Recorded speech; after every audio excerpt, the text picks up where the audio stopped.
Entonces, no es fácil en 10 minutos tratar de sintetizar. Yo le aseguro que no pasaré de 15. Oja 20. Gracias. Bien, profesor.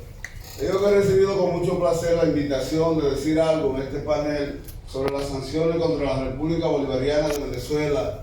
Lo hago con mucho gusto por sentirme identificado con las luchas de este pueblo contra sus opresores. Ya le dije que me indicaron de los 10 minutos, pero que trataré de ajustarme. El tema no debe tratarse sin que tengamos un referente mínimo. ¿Cómo sería? ¿Qué entendemos por sanciones? ¿Qué dice la ONU sobre las sanciones? ¿Cuáles son los propósitos y objetivos de la ONU y su relación con el caso? ¿Qué dicen los venezolanos sobre esta situación? ¿Cuál es el trabajo del Observatorio Venezolano Antibloqueo? ¿De qué manera el bloque BRICS puede ayudar contra las sanciones a Venezuela? El secuestro de Al-Assad también es sanción. La soberanía económica de Venezuela. Y finalmente algunas reflexiones sobre las sanciones contra esta hermana república. Como sanción se podría entender la pena que establece una ley o norma para quien la viole o la incumpla. La palabra como tal proviene del latín sancionatis. En lo que respecta al derecho en sentido general, se dice que sanción es la consecuencia que tiene la conducta que constituye una infracción para la norma jurídica. Lo anterior de acuerdo a la enciclopedia Wikipedia. Cuando se trata de examinar el tipo de sanciones, se puede hablar de sanciones penales, civiles, administrativas, esto según las características que envuelve el asunto. En el caso de las sanciones contra la República Bolivariana de Venezuela, estaríamos analizando un tipo de sanciones muy sui generis. En tanto y en cuanto las sanciones imperiales contra este Estado conllevan implicaciones económicas, administrativas, civiles, penales y otras. Es decir, que la entramada norteamericana le envuelve todo en relación a Venezuela. Basta observar que las decisiones de los supuestos dueños del mundo no se limitan a causar daño de tipo económico. Digamos que también congelaciones de activos bancarios, incautaciones de esto como están haciendo con Rusia, sino que sus acciones también conllevan solicitudes de juicios penales o extradiciones, tal y como se comprueba en la acción solidaria que estamos celebrando hoy en relación a Al-Assad.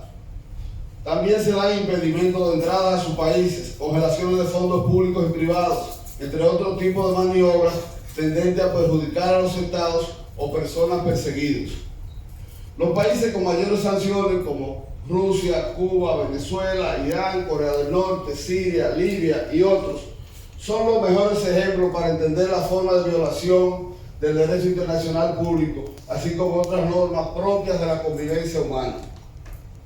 Lo irónico del proceso sancionador de las potencias dominantes consiste en que en la mayoría de los casos, los países y personas sancionadas no han pactado el cumplimiento de tal o cual norma, sino que tienen que asumir una supuesta culpa de la cual no son parte. Un caso bastante irónico.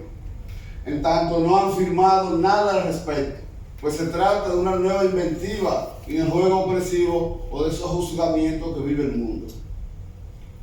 Distinto ocurriría si las potencias sancionadoras se acogieran al tratado del año 1995 que crea la Organización Mundial del Comercio, en el cual se establecen las sanciones económicas a las que los estados signatarios se obligan en caso de violaciones. Aquí estamos frente a una situación en la que el imperio norteamericano decide perseguir a tal o cual persona o sancionar a tal o cual estado sin que exista ninguna relación jurídica que lo envuelva, que lo comprometa. ¿Qué dice la ONU sobre las sanciones? Algunos dirán que estamos cuestionando a un difunto, me refiero a la ONU, que es un multimundo, y que no deberíamos hacer eso, pero ocurre que este organismo ha devenido en algo muy distinto a las intenciones que dieron origen a su creación. En la parte introductoria del Tratado de San Francisco o Carta de las Naciones Unidas del año 1945, se establecía entre otros aspectos los siguientes. Nosotros citamos: Los pueblos de las Naciones Unidas resueltos a preservar a las generaciones venideras del flagelo de la guerra que 2 veces durante nuestra vida ha infligido a la humanidad sufrimientos indecibles, a reafirmar la fe en los derechos fundamentales del hombre, en la dignidad y el valor de la persona humana, en la igualdad de derechos de hombres y mujeres, de las naciones grandes y pequeñas, a crear condiciones bajo las cuales pueda mantenerse la justicia y el respeto a las obligaciones emanadas de los tratados y otras fuentes del derecho internacional. Y ahí sigue toda una retahíla, diría en mi campo, de los elementos que dieron fundamento a la creación de la ONU después de la Segunda Guerra Mundial. La ONU tenía claro los propósitos u objetivos. En el capítulo 1 de la Carta de la ONU se indica muy claramente cuáles son los propósitos y principios. Y no hay que cansarse de repetirlo, pues como decía el gran poeta Pablo Neruda, las cosas no se aclaran nunca con el silencio ni con el olvido. Y es allí que se estableció como guía para mantener la convivencia entre las naciones lo siguiente: mantener la paz y la seguridad internacionales y con tal fin tomar las medidas colectivas eficaces para prevenir y eliminar amenazas a la paz y para asumir actos de agresión u otro quebrantamiento de la paz y lograr los medios pacíficos y de conformidad con los principios de la justicia y del derecho internacional. El ajuste, arreglo de controversias o situaciones internacionales susceptibles de conducir a quebrantamientos de la paz. Fomentar entre las naciones relaciones de amistad basadas en el respeto al principio de igualdad de derechos y al de libre determinación de los pueblos, entre otras cuestiones que se establecían para arrancar esta entidad, para ver en qué medida las naciones no tenían que estar chocando, sino que resolvieran por la vía pacífica las controversias. Pero de luego, es otro mundo. Yo digo que cuánta buena voluntad y hasta belleza en las expresiones se observa en la Declaración de los Estados reunidos en San Francisco, California. En ocasiones pueden aparecer voces que claman en el desierto, como el del Alto Comisionado de la ONU para los Derechos Humanos, Volker Turk, quien en rueda de prensa en Caracas, Venezuela, el 28 de enero del 2023, señalaba: urge a poner fin a las sanciones contra la nación bolivariana, destacando que estas medidas unilaterales del imperio, de luego, han afectado de manera negativa aspectos trascendentales de la vida nacional como la salud y la alimentación, de lo cual tanto se ha hecho referencia. Para la ocasión, los funcionarios venezolanos que acompañaron a Volker Turk denunciaron que Estados Unidos y sus aliados emplean las sanciones ilegales para destruir la economía, crear descontento entre la población y así facilitar un golpe contra el gobierno de Nicolás Maduro. La actitud de Estados Unidos de aliados contra Venezuela queda repulsa a nivel mundial. En las redes encontramos opiniones como el señor Juan Dick, quien expresa, citamos: las sanciones de Estados Unidos legales contra Venezuela, igual que las sanciones contra Cuba, son lo más inhumano y criminal, verdadera política de piratería internacional de quienes dicen ser defensores de los derechos humanos. El intento de ahogar por el hambre a Venezuela y Cuba es un crimen de lesa humanidad, lo mismo que las guerras agresivas para robar materias primas a Oriente Medio, en Arabia, África y Asia Pacífico. Lo que con la mayor canallería cometen estos actos deben pagar por ellos. Son delitos que no pueden quedar impunes ni aunque pasen 1000 años, dice este señor. O sea, una referencia de lo que es la agresión o bloqueo contra Cuba y Venezuela. ¿Qué dicen los venezolanos? Veamos algunas referencias. El diputado Jorge Rodríguez, vía la periodista Desider Barbel, señala: a 8 años del decreto del gobierno de Estados Unidos que declara a Venezuela como una amenaza inusual y extraordinaria a la seguridad de ese país, el presidente de la Asamblea Nacional, AN, el diputado Jorge Rodríguez, del PSV, sostiene que de 926 sanciones coercitivas y unilaterales contra la nación, 765 fueron emitidas por Donald Trump. Durante el acto con motivo del Día del Antiimperialismo Bolivariano, que se conmemora el 9 de marzo, que se efectuó en la Plaza Bolívar de Caracas, quien es psiquiatra, me refiero a Jorge Rodríguez, expuso que Trump sufre de trastorno psicopático Ya los médicos me aclararán ese asunto. Y narcisistas. Fue brutal, intensivo y misericordia y cruel el desarrollo de estas políticas de Donald Trump contra Venezuela, señala Rodríguez. Refirió también que de las 926 medidas coercitivas y unilaterales contra el país, 60% fueron impuestas por el gobierno de Estados Unidos. Aseveró que el plan contra Venezuela, que arrancó en 2015, fue planificado en medio de la campaña electoral del comandante Hugo Chávez en el 2012. Seguramente, dice él, consideraron que la enfermedad del comandante era una oportunidad, tras asegurar que fue un plan orquestado por todos los factores de poder de la administración norteamericana para aniquilar la revolución bolivariana. Indicó además que en medio de la resistencia ese plan fue derrotado por el pueblo de Venezuela, la Fuerza Armada Nacional Bolivariana y el presidente Nicolás Maduro, a pesar del robo de $30.000 millones de los activos venezolanos. Un vulgar, sigue diciendo, acto de ratería, $2.000 millones, casi de oro en Inglaterra, robados. 5.000 millones que tiene Venezuela en el Fondo Monetario Internacional no es un regalo, son los fondos especiales elegidos que le pertenecen a los venezolanos y le fueron robados, sentenció Jorge. Asimismo señaló que $4.000 millones de las utilidades del circo fueron hurtados. $7.000 millones que Venezuela tiene depositados en Estados Unidos y bancos de Europa fueron robados por los piratas, por los ladrones europeos y los piratas de los Estados Unidos de Norteamérica.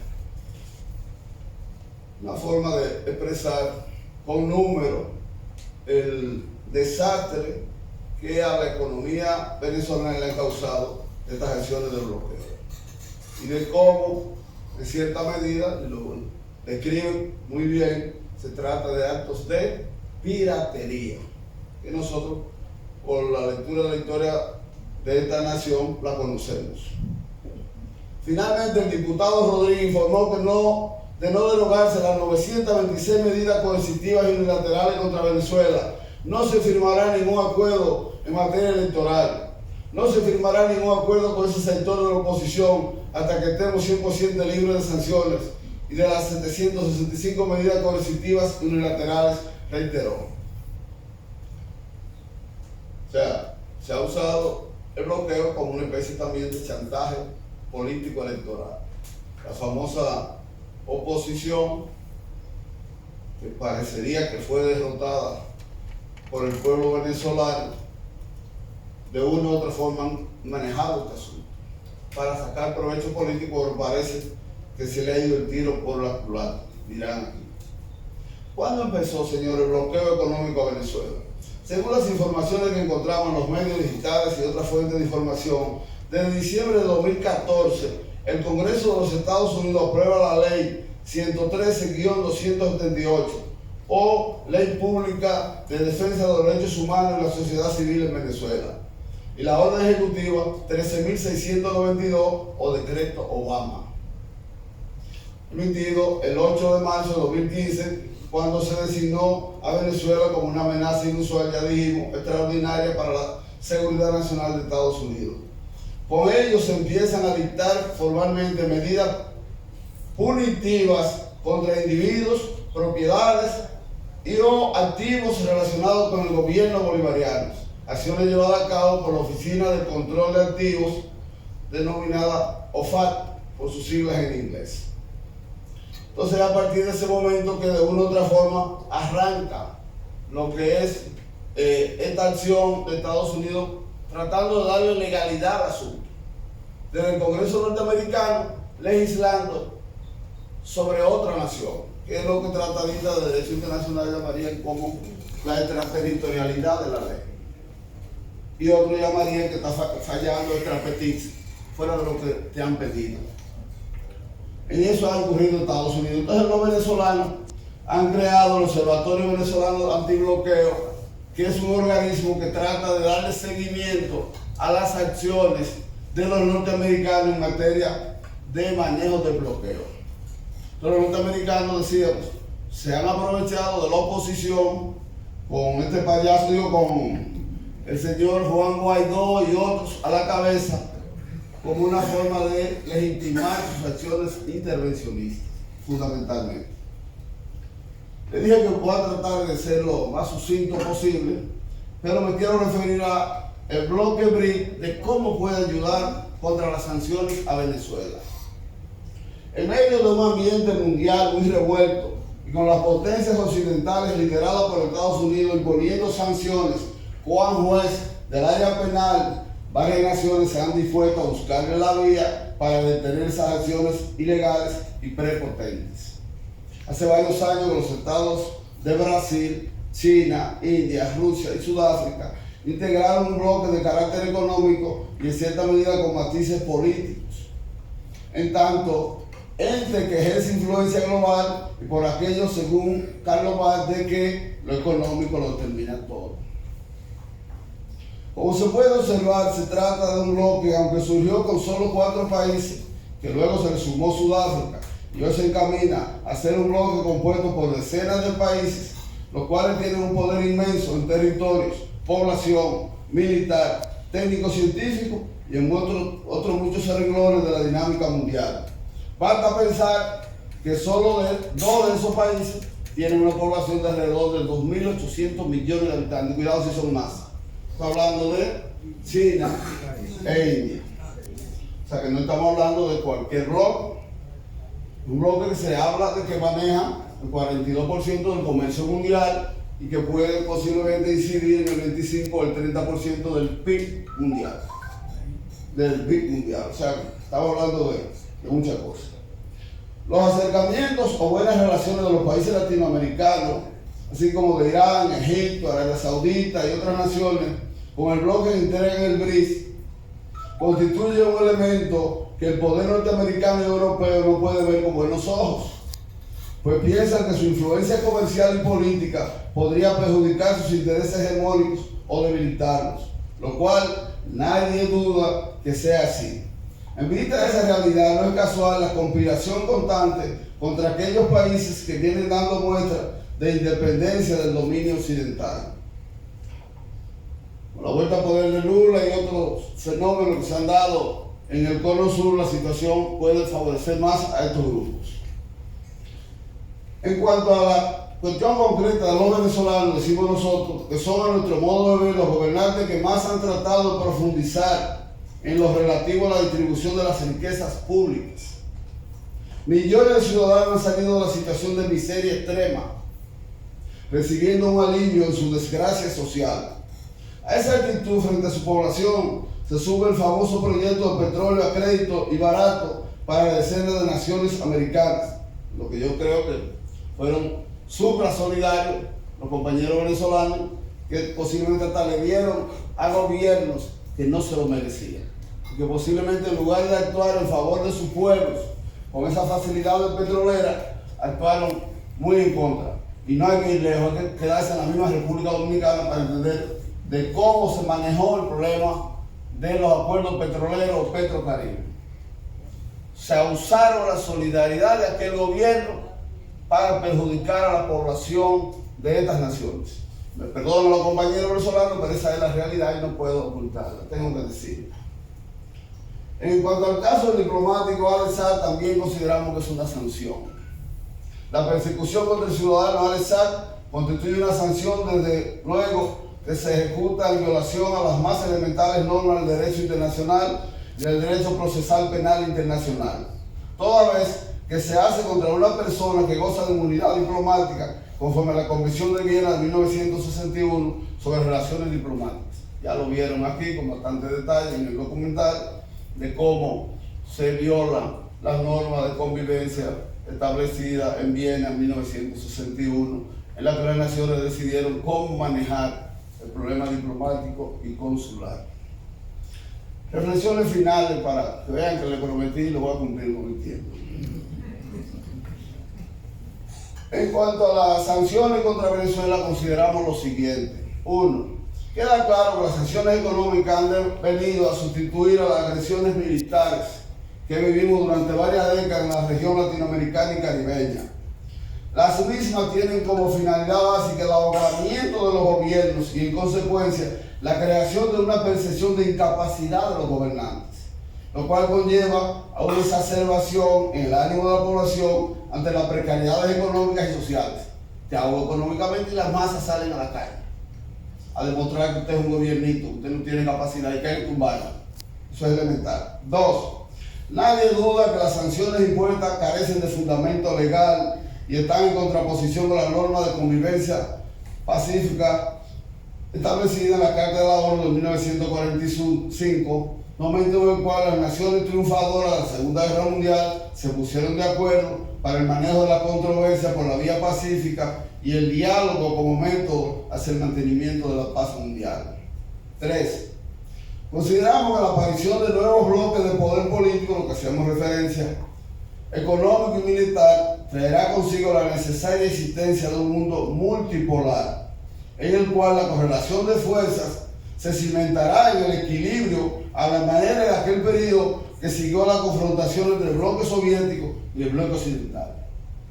No estoy diciendo que vuelva a esa situación, pero realmente si hay un solo gallo en el gallinero, el asunto se complica. Entonces, ¿hasta dónde el equilibrio de fuerzas mundiales es necesario? 4.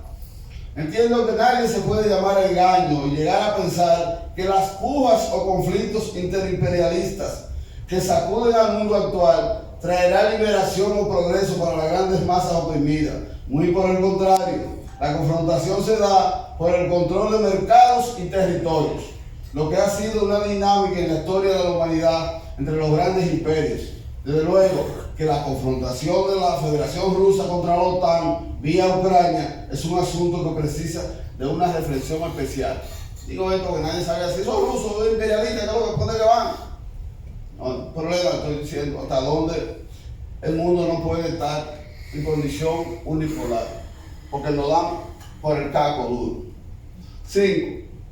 Sí creo estar claro en que las confrontaciones actuales pueden traer cierto respiro o alivio en la lucha de los pueblos por su liberación, pues en la medida en que las potencias se pelean entre sí, los sectores oprimidos podrán tener la oportunidad de aprovechar en lo posible esa contradicción propia del capitalismo como ente generador de guerras y pobreza.